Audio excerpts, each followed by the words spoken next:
The cross, symbol of saving love. Apostle Paul expressed the core of the good news given him as follows: For I handed on to you as of first importance what I also received, that Christ died for our sins in accordance with the scriptures in 1 Corinthians chapter 15 verse 3. Far from being a negative, depressing reality, the suffering and death of Christ help us to grasp fully with all the holy ones the breadth and length and height and depth of Christ's love, and experience this love which surpasses all knowledge in Ephesians chapter 3 verse 18 to 19.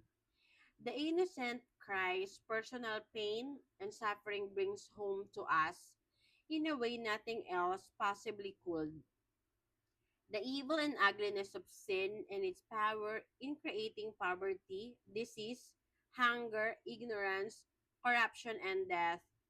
A truly Christian sense of sin is a grace received at the foot of the cross, within the felt experience of God's overwhelming forgiving love in Christ Jesus.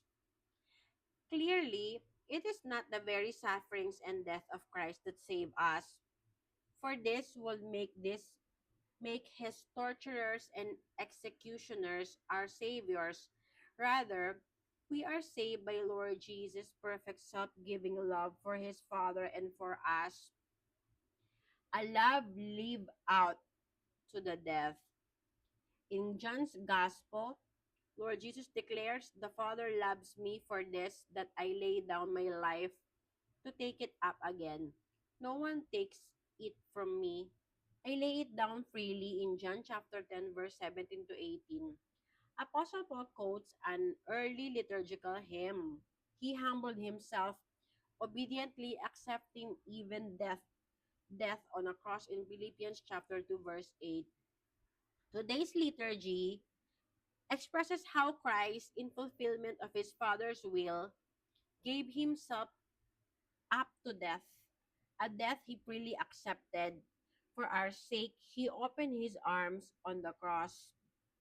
The cross then does not exalt passive suffering or weakness, as some have exploited it in order to dominate others.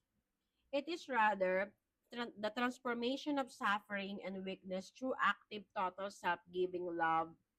For God's folly is wiser than men, and his weakness more powerful than men. In 1 Corinthians chapter 1 verse 25, Gregory the Great describes this wondrous exchange. Number 1, he was made flesh that we might possess the spirit. Number 2, he was brought low that we might be raised up. Number 3, he endured blows that we might be healed. Number 4, he was mocked to free us from eternal damnation. Number 5, he died to give us life, on Ezekiel chapter 11 verse 4 and 20.